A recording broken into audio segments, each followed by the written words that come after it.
होलीवुड IMAX screen presence कहानी, जिसमें Brandon Sullivan New York शहर में रहने वाला एक सेक्स एडिक्टिव एग्जीक्यूटिव है। वह अक्सर वेश्याओं के साथ सेक्स करता है, पोर्नोग्राफी देखता है और रोजाना कई बार हस्तमैथुन करता है।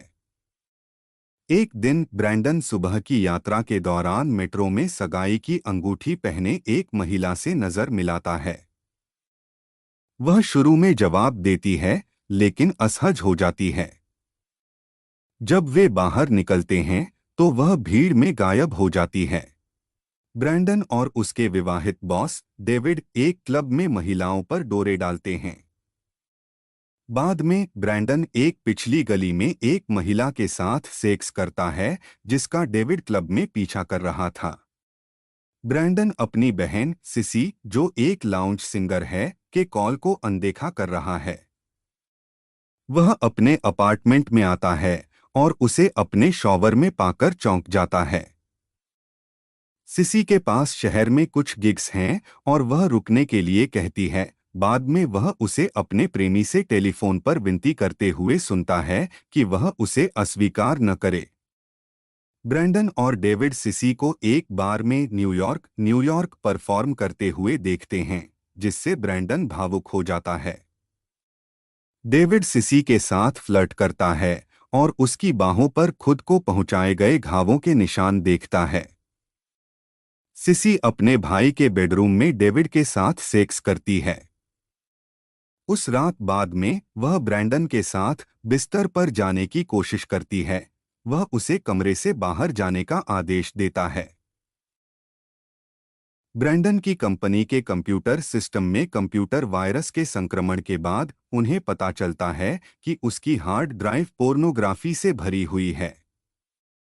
डेविड मानता है कि ब्रैंडन की इंटर्न इसके लिए जिम्मेदार है। ब्रैंडन सहकर्मी मैरिएन के साथ डेट पर जाता है, जो हाल ही में अलग हुई है और प्रतिबद्धता में विश्वास करती है। जबकि ब्रैंडन शादी के विचार को नापसंद करता है और स्वीकार करता है कि उसका सबसे लंबा रिश्ता सिर्फ 4 महीने तक चला। जब वे सबवे पहुंचते हैं तो वे अलग अलग घर जाते हैं। उस रात सिसी को ब्रैंडन अपने बाथरूम में हस्तमैथुन करते हुए मिलता है। वह उस पर हमला करता है और उस पर जासूसी करने का आरोप लगाता है।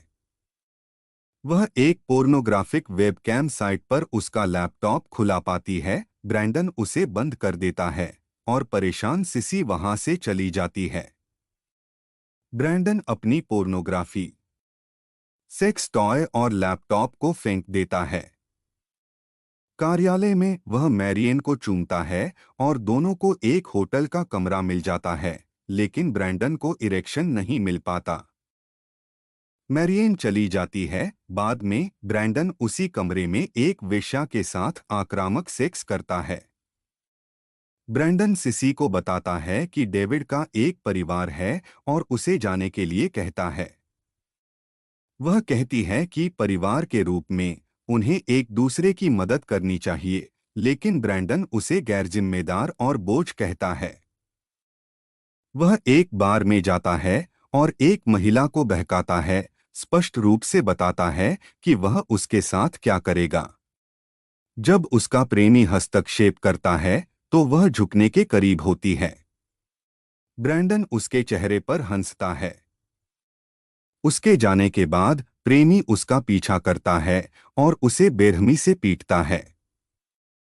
जब उसे दूसरे क्लब में जाने से रोक दिया जाता है तो वह पास के एक समलैंगिक बार में जाता है और पीछे के कमरे में एक आदमी द्वारा मुखमैथुन किया जाता है। जाने के बाद वह सिसी का एक वॉइस मेल सुनता है, जिसमें वह रोती है क्योंकि वह कहती है कि वे बुरे लोग नहीं हैं, लेकिन बस एक बुरी जगह से आए हैं। ब्रैंडन वेश्याओं के साथ थ्रीसम करता है। जब ब्रैंडन घर के लिए मेट्रो से जा रहा होता है तो यात्रियों को पुलिस की आपात स्थिति के कारण उतरने के लिए कहा जाता है, जो आत्महत्या का संकेत है। वह हड़बड़ाहट में सिसी को फोन करता है, लेकिन वह जवाब नहीं देती। घर पहुंचने पर वह सिसी को बाथरूम के फर्श पर खून से लथपथ पाता है उसने अपनी कलाई काट ली है। वह मदद के लिए फोन करते हुए खून बहने से रोकने की कोशिश करता है। वह बच जाती है और वह उसे अस्पताल में दिलासा देता है। मेट्रो में ब्रैंडन सगाई की अंगूठी वाली महिला से फिर से नजरें मिलाता है। इस बार वह उसे घूरती रहती है और स्थिति के साथ अधिक सहज दिखती है। वह खड़ी हो जाती है, एक नजदीकी स्टेशन पर ट्रेन से उतरने के लिए तैयार। ब्रैंडन अपनी नजरें उससे नहीं हटाता। ये कहानी यहीं पर खत्म हो जाती है, मगर ऐसी और रोचक कहानी सुनना चाहते हो तो प्लीज़ इस चैनल को सब्सक्राइब करना ना भूले।